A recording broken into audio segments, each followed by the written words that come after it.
Hello. In this video, we will see connected web parts.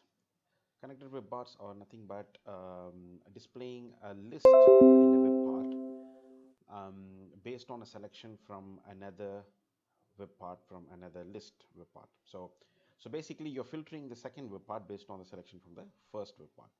So first of all, these two lists has to be connected by a common column, which is basically a lookup column. So first of all, in my site, I have created a first list, which is the companies list. And you can see it's been created with 4 records. And the title is Apple, Microsoft, Facebook, and Samsung. So that's fine. So if you have another web part, another list called companies products, yeah, you have another same title, but I am linking the title from the company's list using as a lookup in the second list. So this column is a lookup column. So if you create a new item, you will see these are being pulled from the first list.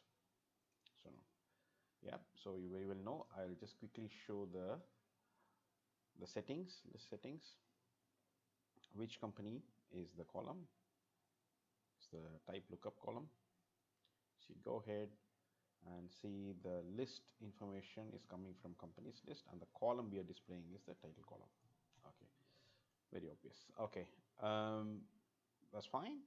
We go ahead and we create a page where it displays the two connections. We create a page now. I'm going to use a default template. I'm going to name it as, I'm going to put it to plain so it's nice and simple. Let's call it connected web parts page. Okay, so get rid of this default web part. I'm going to add two web parts, two list web parts, and then we'll do the connections.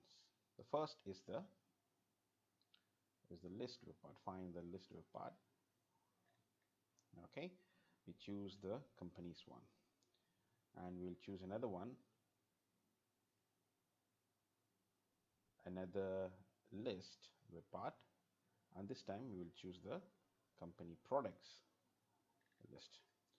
So it's difficult to see, so let me just quickly adjust the section to make it so that two columns are visible at the same time.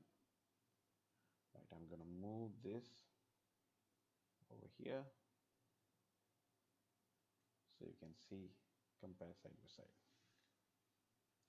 Good. Um, so we're going to save as a draft and see how it looks.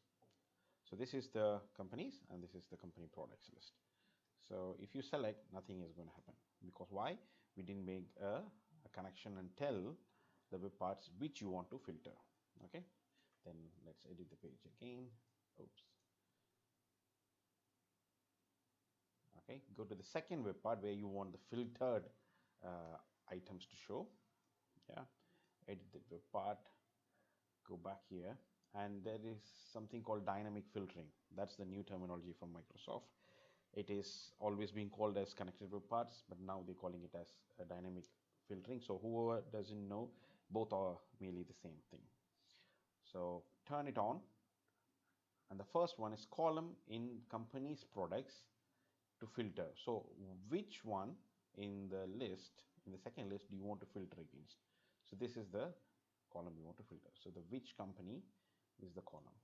Okay, then the list or the library containing the filter value. So we have the filter value in this list. Yeah, let's choose companies one, and the column containing the filter value, which is the column in that list contains the filter value. It is the title column.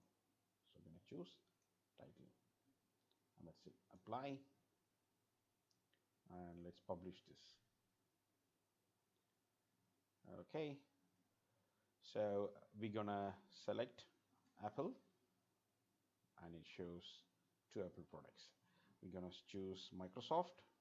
It comes up with Microsoft products. Same with Facebook, and same for Samsung. So this is merely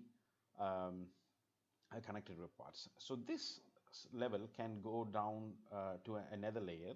For example, if you have iPhone versions, you have another a list you can create, and you map the same connection between the company products and the company sub products, if that is a new list that you're going to create, and link it in the same way which we did here. So you're going to create another list called company products, sub products or something, then map this, the second layer of the company products, into the third list as a lookup column. And similarly, you can go on and on. The reason, for the main reason, you might come and ask, so this is very straightforward, and why do I need to have a very simple a view? Why do I need to complicate it? The reason is, right now you're seeing a very small number of rows, so you don't have a problem in filtering. But imagine if you have a 1 million record, or if you have you're dealing with multiple layers of filtering. You can not just see by one view. You have to have a comparison. So this will come in handy when you're dealing with, even easily, if you have more than 10,000 records, you will have a problem. So when it comes to management view, if a person managing a department wants to see this, you can create and configure for them, and they can be use it to filter it between and establish a connection between the two lists. So yeah, that's it really. This is the connected web parts, or the dynamic filtering that Microsoft is calling for the lists or the libraries. Okay, we'll see in the next video. Thanks. Bye.